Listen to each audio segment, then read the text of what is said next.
മോദിയെ നമ്മുടെ പ്രധാനമന്ത്രി നരേന്ദ്രമോദിയെ പാകിസ്ഥാനിലേക്ക് ക്ഷണിച്ചിരിക്കുകയാണ്. അപ്പോൾ വളരെ പ്രധാനപ്പെട്ട ചോദ്യം, മോദി പാകിസ്ഥാനിലേക്ക് പോകുമോ? പോകാൻ സാധ്യത കുറവാണ്. SCO എന്ന് പറഞ്ഞ സംഘടനയുണ്ട്, അതിൻ്റെ ഷാങ്ഹായ് കോർപ്പറേഷൻ അല്ലേ? അതെ, കോർപ്പറേഷൻ ഓർഗനൈസേഷൻ. ഒക്ടോബർ 15-16 തീയതികളിലാണ് അവിടെ. അത് ചൈനയും റഷ്യയും കൂടിയുള്ള ഒരു ഓർഗനൈസേഷനാണ് ബേസ്. എനിക്ക് വളരെ മുമ്പേ അറിയാം. നമ്മൾ റഷ്യ, പഠിക്കുന്ന സമയത്ത് അതൊക്കെ ഉണ്ടായോ. അതെ അതെ അതെ. ഫ്രണ്ട് ലൈനിൽ ഞാൻ സ്ഥിരം ഫോളോ ചെയ്യാൻ. നമുക്ക് സിവിൽ സർവീസിനൊക്കെ ആഴ്ചയായിട്ട് വരും. അത് നമ്മളൊക്കെ അന്ന് വളരെ പ്രതീക്ഷയോട് കണ്ട ഓർഗനൈസേഷൻ. നമുക്ക് നാറ്റോയുടെ സ്ട്രെങ്ത് എന്താ നമുക്ക് കൃത്യമായ ധാരണ ഇല്ലല്ലോ. അപ്പം വാർസോ പാക്റ്റിന് ശേഷം ഈ നാറ്റോക്കെതിരെ സോവിയറ്റ് റഷ്യ ഉണ്ടായിക്കൊണ്ടാണ് വാർസോ പാക്റ്റ്. സോവിയറ്റ് രാജ്യങ്ങളും അതിൻ്റെ സോവിയറ്റും അതിൻ്റെ സാറ്റലൈറ്റ് രാജ്യങ്ങളും പ്ലസ് ഇന്ത്യ പോലെയുള്ള അവരെ സഹായിക്കുന്ന ആളുകളും ഉള്ള പുറത്തുനിന്നുള്ള സപ്പോർട്ടും കൂടിയുള്ള ഈ വാർസോ പാക്റ്റ്. അത് പിന്നെ ഇല്ലാതായിപ്പോയി. റഷ്യ ഇല്ലാതോടുകൂടി വാർസോ പാക്റ്റ് അങ്ങില്ല. അതിന് മുമ്പ് തന്നെ അത് ഏതാണ്ട് ഡിഫങ്ക്റ്റ് ആയിരുന്നു, അങ്ങ് ഇല്ലാതായിപ്പോയി. പക്ഷെ നാറ്റോ പിന്നെയും ശക്തിപ്പെട്ടു, നാറ്റോ പിന്നെയും നിന്നു. അത് നാറ്റോ എല്ലാവർക്കും ഒരു സൗകര്യമാണ്. പിന്നെ യൂറോപ്പിൽ ഓരോ രാജ്യത്തിന് സ്വന്തമായ ഫോഴ്സ് നിലനിർത്തണമെങ്കിൽ അവർക്ക് അത്രയും പൈസ വേണം. ഇത്രയും പൈസ ചിലവ്. നാറ്റോ ആകുമ്പോൾ ചിലവൊക്കെ വലിയ പരിധി വരെ അമേരിക്ക നോക്കിക്കോളും. പിന്നെ പ്രത്യേകിച്ച് സ്വന്തമായിട്ട് പുതിയ ആയുധങ്ങൾ ഡെവലപ്പ് ചെയ്യാൻ പൈസ ചിലവാക്കണം. അമേരിക്ക പുതിയ ആയുധങ്ങളൊക്കെ കൊടുത്തുകൊണ്ടേയിരിക്കും. യൂറോപ്പ് ആണെങ്കിൽ രണ്ടാം ലോക മഹായുദ്ധത്തിന് ഏകദേശം അവരൊരു എക്കണോമിക് യൂണിയനായി മാറിക്കൊണ്ടിരിക്കുകയാണ്. ഇപ്പോൾ ഇംഗ്ലണ്ടിൽ നിന്ന് പുറത്തു പോയെങ്കിൽ പോലും യൂറോപ്യൻ യൂണിയൻ വളരെ പവർഫുള്ളാണ്. അപ്പോൾ അവരെ സംബന്ധിച്ചിടത്തോളം ഇനി ഇവരൊക്കെ ഈ റഫേൽ പോലുള്ള വിമാനങ്ങളൊക്കെ റഫേൽ ഉണ്ടാക്കുന്നതിന് ഗ്രിപ്പൻ സ്വീഡൻ ഉണ്ടാക്കുന്നുണ്ട്. പിന്നെ യൂറോ ഫൈറ്റർ എന്ന് പറഞ്ഞാൽ ഇവരെല്ലാം കൂടി വിമാനം ഉണ്ടാക്കുന്നുണ്ട്. ഇതൊക്കെ മറ്റ് രാജ്യങ്ങൾക്ക് വിൽക്കാനും അത് ഇൻഡക്റ്റ് ചെയ്യാനാണ്. പക്ഷേ ഓരോ രാജ്യങ്ങളും ഓരോ വിമാനം ഉണ്ടാക്കുന്നത് ഭയങ്കര വേസ്റ്റ് ഓഫ് മണി ആയിരിക്കും. അപ്പോൾ ഓൾറെഡി നമുക്ക് ഇതിൻ്റെയൊക്കെ ഇപ്പോൾ ഇന്ത്യ എന്തുകൊണ്ടാണ്, ഞാനടുത്തൊരു പ്രധാനപ്പെട്ട സയൻറ്റിസ്റ്റ്, നമുക്ക് ഫൈറ്റർ പ്ലെയിൻ എഞ്ചിൻ നമ്മൾ ക്രയോജനിക് കണ്ടുപിടിച്ചിട്ടുണ്ട്. ഫൈറ്റർ പ്ലെയിൻ എഞ്ചിൻ നമ്മൾ ഇതുവരെ ഉണ്ടാക്കിയിട്ടില്ല. ഉണ്ടാക്കാനുള്ള സമയം മൊത്തം പരാജയമായിരുന്നു. അപ്പം തേജസിൻ്റെ ഒരേ പരാജയമാണ്. നമ്മൾ വിചാരിച്ച ത്രസ്റ്റ് ഉണ്ടാക്കാൻ പറ്റുന്നില്ല. അതുപോലെ ഇന്ത്യക്ക് ഇതുവരെ നല്ലൊരു ബൈക്ക് എഞ്ചിനോ കാർ എഞ്ചിനോ വരെ ഉണ്ടാക്കാൻ പറ്റിയിട്ടില്ല. ടാറ്റ അടുത്തുണ്ടാക്കിയെങ്കിലേ ഉള്ളൂ. ഇപ്പോൾ മഹീന്ദ്രയുടെ എന്ന് വെച്ചാൽ ഈ സ്കോർപ്പിയോയിലൊക്കെ ഉപയോഗിക്കുന്നത് ബോഷ്കിൻ്റെ ഒരു സംഭവം ഉപയോഗിച്ചുകൊണ്ടുള്ള ബോഷ് എന്ന് വെച്ചാൽ കമ്പനി ഇല്ലേ, ജർമ്മൻ കമ്പനി, അവരുടെ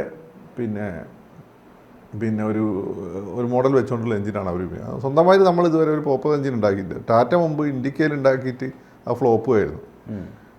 അപ്പം ഞാനതിനെപ്പറ്റി അന്വേഷിച്ച് നോക്കിയ സമയത്ത് അത് ISROയിലുള്ള ആൾ പറഞ്ഞത് അതിൻ്റെ ആവശ്യമില്ല. കാരണം ഇതൊക്കെ ഇപ്പോൾ അവൈലബിൾ ആണ്. നമുക്ക് എൻജിൻസ് ഓൾറെഡി അവൈലബിൾ ആണ്. കാശ് കൊടുത്താൽ മതി. നമ്മളെ റിസർച്ച് ഇതിന് പൈസ കളയണ്ടല്ലോ. ഇപ്പോൾ ക്രയോജനിക് സാങ്കേതിക വിദ്യ നമുക്ക് അവൈലബിൾ അല്ല, മാർക്കറ്റിൽ നിന്ന് കിട്ടില്ല. മറ്റേത് മാർക്കറ്റിൽ നിന്ന് കിട്ടും. സാങ്കേതിക വിദ്യയിൽ എൻജിൻസ് കിട്ടും, ഒരു എൻജിൻ ഉണ്ടായി തരും. അപ്പോൾ അതുകൊണ്ട് അത് പ്രശ്നമല്ല. ഇത് പക്ഷേ ഭയങ്കര ബുദ്ധിമുട്ടാണ്. അതുകൊണ്ട് നമ്മളത് ഡെവലപ്പ് ചെയ്തതാണ്. പക്ഷേ ഫൈറ്റർ എൻജിൻ ഉണ്ടാക്കാനുള്ള ശ്രമം നമ്മൾ തുടരുന്നുണ്ട്. എന്തുകൊണ്ട് ടു മച്ച് ഓഫ് എഫേർട്ട് അതിൻ്റെ മുകളിൽ കൊടുക്കുന്നില്ല എന്ന് വെച്ചാൽ ഓൾറെഡി അവൈലബിൾ. റോൾസ് റോയ്സ് ഒക്കെ തരും, ബോയിങ് തരും, പൈസ കൊടുത്താൽ മതി. അപ്പോൾ തൽക്കാലം നമുക്ക് അങ്ങനെ മതിയെന്ന് തീരുമാനിച്ചിരിക്കുകയാണ്. അപ്പോൾ പറഞ്ഞു വന്നത് എന്താണെന്ന് വെച്ചാൽ മോദി പാകിസ്ഥാനിലേക്ക്. അപ്പോൾ ഷാങ്ഹായ് കോർപ്പറേഷൻ ഈ പറഞ്ഞതുപോലെ ഈ നാറ്റോക്കെതിരെ പറഞ്ഞത് നാറ്റോ അങ്ങനെ ഉണ്ടായെന്നുള്ളതാണ്. അപ്പം ഇവർക്ക് എല്ലാവരും കൂടി ഒരുമിച്ച് അവരെല്ലാവരും അവരുടെ ഒരു ഷെയർ കൊടുത്ത് അവരുടെ പ്രൊട്ടക്ഷൻ അമേരിക്ക ഉറപ്പ് നൽകുന്ന നാറ്റോ. അവിടെയൊക്കെ അവരുടെ നാറ്റോ ബേസ് ഉണ്ട്. അതായത് സോവിയറ്റ് റഷ്യ ഇല്ലാതായതോടുകൂടി അവരുടെ സാറ്റലൈറ്റ് സ്റ്റേറ്റുകളെല്ലാം നാറ്റോ പതുക്കെ അവരുടെ ഭാഗമാക്കി മാറ്റി. അങ്ങനെ അവസാനം ഉക്രൈനെ കൂട്ടാൻ നോക്കിയപ്പോൾ റഷ്യയുടെ സ്വഭാവം മാറിയത്. അതാണ് നമ്മളിപ്പോൾ കാണുന്നത് ഉക്രൈൻ യുദ്ധം. അപ്പം നാറ്റോ അതിൻ്റെ സെൻട്രോ എന്ന് പറഞ്ഞ വേറെ അതിൽ പാകിസ്ഥാനൊക്കെ മെമ്പറായിരുന്നു. ഏഷ്യൻ രാജ്യങ്ങളൊക്കെ ഉൾപ്പെടുന്ന സംഭവം. അങ്ങനെയാണ് പാകിസ്ഥാൻ അമേരിക്ക തമ്മിലുള്ള ബന്ധം വരുന്നത്. അന്നൊക്കെ ശത്രു ഇന്ത്യയൊക്കെ ആയിരുന്നല്ലോ. ഇന്ത്യ ചൈനയൊക്കെ ആയിരുന്നു ശത്രു. അപ്പോൾ സോവിയറ്റ് റഷ്യ ഇല്ലാതായതോടുകൂടി തന്നെ ആംസ് റേസ് ഏതാണ്ട് അവസാനിച്ചു. പിന്നെ യൂറോപ്യൻ രാജ്യങ്ങൾ തമ്മിലുള്ളത് മുമ്പേ ഇല്ല. ഇപ്പം റഷ്യയ്ക്ക് ആണെങ്കിൽ ആ പുതിയ മിസൈൽ ഉണ്ടാക്കാനുള്ള പൈസ ഒന്നും അവരെ കയ്യിലില്ല. പിന്നെ ഇടയ്ക്ക് ഉള്ളത് അപ്ഗ്രേഡ് ചെയ്യുന്നേ ഉള്ളൂ. പിന്നുള്ളത് ചൈനയാണ് കുറച്ചെങ്കിലും ഡെവലപ്പ് ചെയ്യാൻ ശ്രമിക്കുന്നത്. അത് ടൈം എടുക്കും. ഇത്ര എളുപ്പം അമേരിക്കൻ്റെ കൂടെ ഓടിയെത്താൻ പറ്റില്ല. ഈ റഷ്യയുടെ ടെക്നോളജി ഉപയോഗിച്ചാണ് ചൈന അമേരിക്കേൻ്റെ ചോർത്തുകയും ചെയ്യും. ഇപ്പം എൻ്റെ കണ്ട ഫയലൊക്കെ ചോർത്തിയാണ്. എൻ്റെ കണ്ട ബോയിങ്ങിൻ്റെ ഫയലൊക്കെ അടിച്ചു മാറ്റിയിട്ടുണ്ട് മൊത്തം. ബോയിങ്ങിന് F-16 പുതിയ വേർഷൻ്റെ ഒക്കെ മൊത്തം ഫയൽ അവർ അടിച്ചു മാറ്റിയിട്ടുണ്ട്. B-52 ബോംബറിൻ്റെ ഫയൽ മൊത്തം ബ്ലൂ പ്രിൻ്റ് അടിച്ചു മാറ്റിയിട്ടുണ്ട്. അത് ഉപയോഗിച്ചാണ് അവരെ കയ്യിലുണ്ട് ഈ സാധനം. B-52 പോലുള്ള ഒരു സിറ്റി മൊത്തം ബോംബ് ചെയ്ത് വെക്കാനുള്ള ബോംബേഴ്സ് ഉണ്ട് അവരുടെ കയ്യിൽ. ശരി. പക്ഷെ ഇത്ര അമേരിക്കൻ്റെ എഫക്ട് ഇതുണ്ടാക്കി വരുമ്പം ഇത്രയും ശക്തി കിട്ടില്ല. ചൈനയുടെ സാധനങ്ങൾ സ്വഭാവമായാലോ. അപ്പം അമേരിക്കയിൽ നിന്ന് സാധനം വരുമ്പോൾ അത് നാല് ഏതാതെ നിന്നാലും പൊട്ടുകയില്ല. പക്ഷേ നിങ്ങൾ ഈ സാധനം ചൈനീസാണ് നാല് വയ്ക്കാവും. അതാണ് അതിൻ്റെ വ്യത്യാസം. അപ്പം ഈ നാറ്റോക്കെതിരെ ഒരു ഓൾട്ടർനേറ്റീവ് എന്ന രീതിയിലാണ് റഷ്യയും ഇവരും ചൈനയും കൂടി മുൻകൈ എടുത്ത് ഷാങ്ഹായ് കോർപ്പറേഷൻ എഗ്രിമെൻറ്റ് വരുന്നത്. അപ്പം അതിൽ ഇന്ത്യയൊക്കെ അന്നേ ഇന്ത്യനെ അവർ വിളിക്കുമായിരുന്നു. അത് പക്ഷേ ഇപ്പോൾ എന്ന് വെച്ചാൽ അത് ശക്തമായിട്ട് അത് അത് പിന്നെ ആ രീതി മുന്നോട്ട് പോകുന്നുണ്ടെങ്കിൽ നമ്മൾ വിചാരിച്ച രീതിയിൽ ഒരു ഓൾട്ടർനേറ്റീവ് എന്ന രീതിയിലൊന്നും അത് മുന്നോട്ട് പോയിട്ടില്ല. അത് ഭാവിയിൽ വരില്ല എന്ന് നമുക്ക് അറിയാൻ പറ്റില്ല. പിന്നെ ഈ പറയുന്ന കീരിയും പാമ്പുമായിട്ടുള്ള പാകിസ്ഥാൻ ഇന്ത്യക്ക് അതിൽ ഒബ്സർവർ സ്റ്റാറ്റസിലും മെമ്പറൊക്കെ ആയിട്ട് വരുന്നുണ്ട്. ആദ്യം ഒബ്സർവർ സ്റ്റാറ്റസാണ് കൊടുക്കുക. അപ്പോൾ മോഡിയുടെ കാര്യം എന്ന് വെച്ചാൽ മോഡി പാകിസ്ഥാൻ ഇവന്മാർ ഇവിടുത്തെ തീവ്രത നിർത്തുന്നവരെ നമ്മളെ സംബന്ധിച്ച് നമുക്ക് പാകിസ്ഥാൻ മറ്റു താല്പര്യങ്ങളില്ല.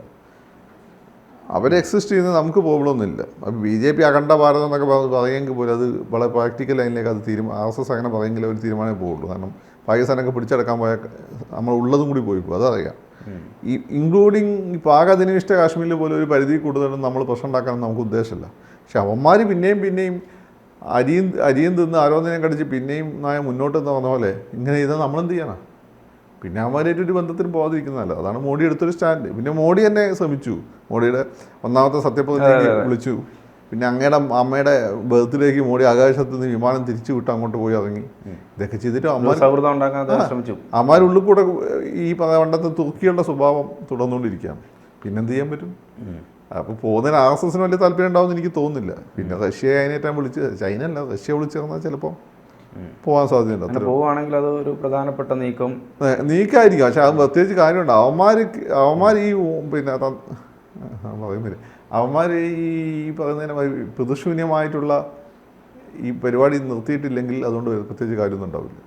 ഇതിന് ബേസിക് കാര്യം എന്താ, ഇവന്മാർ ബേസിക്കലി ഓഫ് ടർക്കിഷ് ഒറിജിനാണ് ഈ പാകിസ്ഥാനികൾ. Turkish origin. ഇവിടെ പടയോട്ടക്കാരായിട്ട് വന്നിട്ടുള്ള മുഹമ്മദ്, കഴിഞ്ഞ നമ്മൾ ഡിസ്കസ് ചെയ്തില്ലേ, മുഹമ്മദ് ഗസ്നി, മറ്റേ ആരാണ് മറ്റേ കേസുണ്ടല്ലോ ഗോറി, ഇവരുടെയൊക്കെ തലമുറക്കാരാണ് അവിടെ. പാകിസ്ഥാൻ ബേസിക്കലി അവർ ഇന്നുമ്പോൾ ഈ ഓട്ടോമൻ സാമ്രാജ്യത്തിൻ്റെ സ്ഥാപകനായിട്ടുള്ള ഉസ്മാനുണ്ട്. അതുകൊണ്ട് ഈ ഉസ്മാന്റെ പേരാണ് ഒത്തുമാൻ. അവനക്ക് തൂക്കിക്കാർക്ക് അങ്ങനെ ഒത്തുമാൻ എന്നാണ് പറയുക.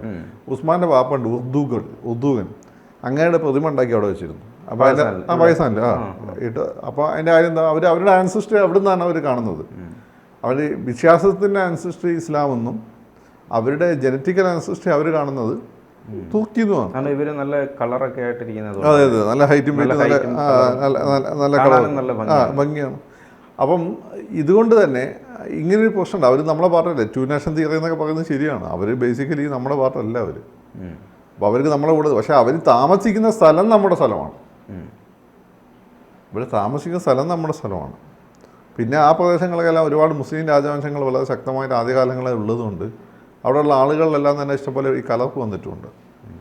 അവിടെ മുഹമ്മദ് ബിൻ ഖാസിമാണ് നമ്മൾ ഇന്നലെ പറഞ്ഞില്ല, ആദ്യം 8-ാം നൂറ്റാണ്ടിൽ ആദ്യത്തെ മുസ്ലിം അറബികളെ സ്ഥാപിക്കുന്നു. അതിന് മുമ്പുണ്ട് അവിടെ സെർസസ് അവിടെ ആക്രമിച്ച് പിടിച്ചിട്ടുണ്ട്, ഇറാനിയൻ രാജാവ്. അലക്സാണ്ടർ അവിടെ ആക്രമിച്ച് പിടിച്ച് അവരുടെ അയാൾ അണ്ടറിലായിട്ടുണ്ട്. പിന്നെ ഇൻഡോ ഗ്രീക്ക് രാജാക്കന്മാർ, പിന്നെ ഹൂണന്മാർ, പാർത്തിയന്മാർ, ഇവന്മാരൊക്കെ ആക്രമിച്ചിട്ടുണ്ട്. ആക്രമിച്ച് ഇടയ്ക്ക് 100 വർഷം അവിടെ വലിച്ചിട്ടുണ്ട്. ഇവന്മാരൊക്കെ ബ്ലഡ് അവിടെ വന്നിട്ടുണ്ട്. അതുകൊണ്ട് ആ പ്രദേശം നിങ്ങൾ നോക്കിക്കഴിഞ്ഞാൽ ഒരു സെൻട്രൽ ഏഷ്യയിൽ പോയ പോലെ തോന്നും ആളുകളെ കണ്ടാൽ. ഈ സിഖുകാരൊക്കെ കണ്ടായതാണ് തോന്നുമല്ലോ.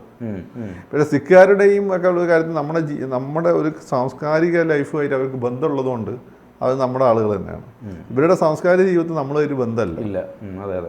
ഇവരൊരു പ്യൂർലി കൈൻഡ് ഓഫ് ഇസ്ലാമിക് സാധനമാണ്. അതിനൊരു അറേബ്യൻ, പിന്നെ ഒരു കേരളത്തിലെ മുസ്ലിംസിനെ സംബന്ധിച്ചിടത്തോളം വിശ്വാസം കൊണ്ട് അവർ അറേബ്യൻ ആ ഒരു സിസ്റ്റത്തിലാണെങ്കിലും അവർ സാംസ്കാരിക ജീവിതം അവർക്ക് ഹിന്ദുസിൻ്റെ ലൈഫ് സെയിം, എസ്പെഷ്യലി സുന്നികൾ സെയിമാണ്.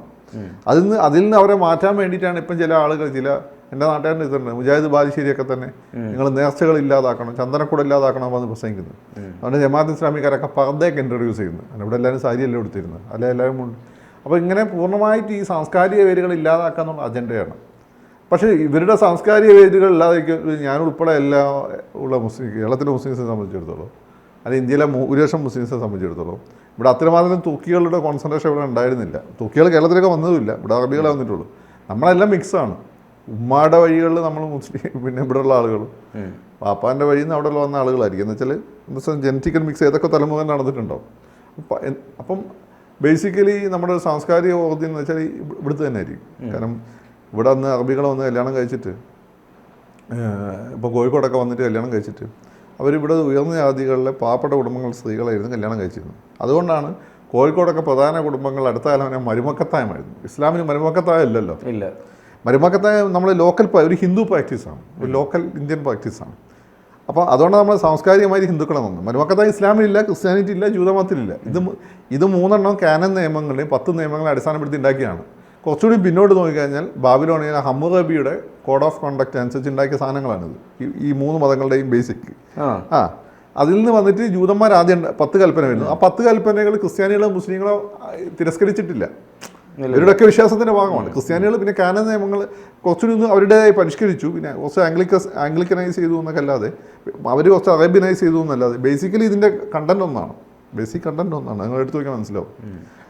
അപ്പം അതാണ് നമ്മൾ ഇവിടെയൊക്കെയുള്ള സാംസ്കാരികമായ ഹിന്ദുസാണ് എന്ന് പറയുന്നത്. പക്ഷേ ഉത്തരേന്ത്യയിലും ഈ മറ്റ് പ്രദേശങ്ങളിലൊക്കെ ഇപ്പോൾ നമ്മൾ പോയി മുസ്ലിങ്ങളിൽ കുറേയൊക്കെ ഈ സാംസ്കാരികമായ ഹിന്ദു എലമെൻറ്റ്സ് നമുക്ക് കാണാൻ പറ്റും. പക്ഷേ പാകിസ്ഥാനിൽ അത് വളരെ കുറവാണ്. മുമ്പ് ഉണ്ടായിരുന്നിരിക്കാം, പക്ഷേ പാകിസ്ഥാനിൽ ആദ്യം ഉണ്ടായതിനു ശേഷം, എസ്പെഷ്യലി സിയാവുലൊക്കെ ശേഷം അവർ പൂർണ്ണമായിട്ട് അതെല്ലാം ഹിന്ദു ആചാരങ്ങളായിട്ട് ബന്ധപ്പെട്ട എല്ലാ ആഘോഷങ്ങളും ജീവിത രീതികളും എല്ലാം വസ്ത്രധാരണ രീതിയൊക്കെ നോക്കിയാൽ മതി, അവർ മാറ്റിക്കളഞ്ഞിട്ടുണ്ട്. ഇത് ബേസിക്കലി 2 നാഷൻ തന്നെയാണ്. പാകിസ്ഥാൻ ഇത് ചർച്ച അവസാനിപ്പിക്കുന്ന ഒരു ചോദ്യം, അതായത് പാകിസ്ഥാൻ എന്തെങ്കിലും കാണാതെ മോദിയെ അങ്ങോട്ട് ക്ഷണിക്കുമോ? അല്ല, അവർക്ക് നയപരമായ നീക്കമായ അല്ല ഇതിൻ്റെ കാര്യം. അവരിപ്പം മോഡി ഇങ്ങനെ ഒരു ചർച്ചയ്ക്കൊന്നും പണ്ട് അവരെന്ന് വെച്ചാൽ ഇന്ത്യ നമ്മൾ വിശാല മനസ്കരാണല്ലോ, കോൺഗ്രസ്സുകാർ. വാജ്പേയി ആണെങ്കിൽ വിശാല മനസ്കരായിരുന്നു. അപ്പോൾ നമ്മൾ ചർച്ചയൊക്കെ ഇടയ്ക്ക് നടത്തി കൊടുക്കും. അതിൻ്റെയൊക്കെ ഗുണം അവർക്ക്, നമുക്ക് കച്ചവടത്തിൽ നമ്മളെ മോസ്റ്റ് ഫേവേർഡ് നാഷനെ അംഗീകരിക്കും, കച്ചവടത്തിലൊക്കെ അവർക്ക് നല്ല ലാഭം കിട്ടിയിരുന്നു. പിന്നെ ഇൻ്റർനാഷണൽ കമ്മ്യൂണിറ്റി മുന്നിൽ ഞങ്ങൾ ചർച്ച നടത്തുന്ന മാന്യന്മാരായിരുന്നു. പക്ഷേ അതിൻ്റെ ഇടയ്ക്ക് നമുക്കിട്ട് പണിയും. ഈ പണി വേണ്ടാന്ന് മോഡി തീരുമാനിച്ചു. മോഡി ഹുറിയത്ത് കോൺഫറൻസ് ആയിട്ട് ചർച്ച വേണ്ടാന്ന് തീരുമാനിച്ചു. തീവ്രവാദികളെ, ഈ അമിത്ഷാൻ്റെ ഒക്കെ ഒരു ഗുണം അതാണ്, തീവ്രവാദികളെ ചർച്ചയല്ല, ചർച്ച നമുക്ക് താല്പര്യമില്ല. ആദ്യം നിങ്ങളിത് നിർത്ത്. കേരളത്തിൽ കഴിഞ്ഞ സുരേഷ് ഗോപിൻ്റെ ഇലക്ഷൻ്റെ സമയത്ത് ചില പ്രത്യേക കമ്മ്യൂണിറ്റിയുടെ ആളുകൾ അമിത്ഷാനെ കണ്ട സമയത്ത് പറഞ്ഞെന്ന് ഞാൻ കേട്ടിട്ടുള്ളത്, ആദ്യം നിങ്ങൾ തെളിയിക്ക്, വോട്ട് ചെയ്യും, എന്നിട്ട് നമുക്ക് ആലോചിക്കാം. ഇതാണ് അമിത്ഷാൻ്റെ ഒരു സ്വഭാവം. അപ്പം അതുകൊണ്ട് ആദ്യം കാര്യങ്ങൾ നിങ്ങൾ മര്യാദയ്ക്ക് പെരുമാറും. ഇവിടെ ഈ നീലയുദ്ധം നടത്താൻ അവസാനിപ്പിക്കും, അതിനുശേഷം ഡിസ്കസ് ചെയ്യാന്നുള്ളതാണ്. അതുകൊണ്ട് അവന്മാരെ കളിയൊന്നും നടക്കാൻ പോകുന്നില്ല ഇപ്പോൾ മോഡി പോയിട്ടുണ്ടെങ്കിൽ തന്നെ.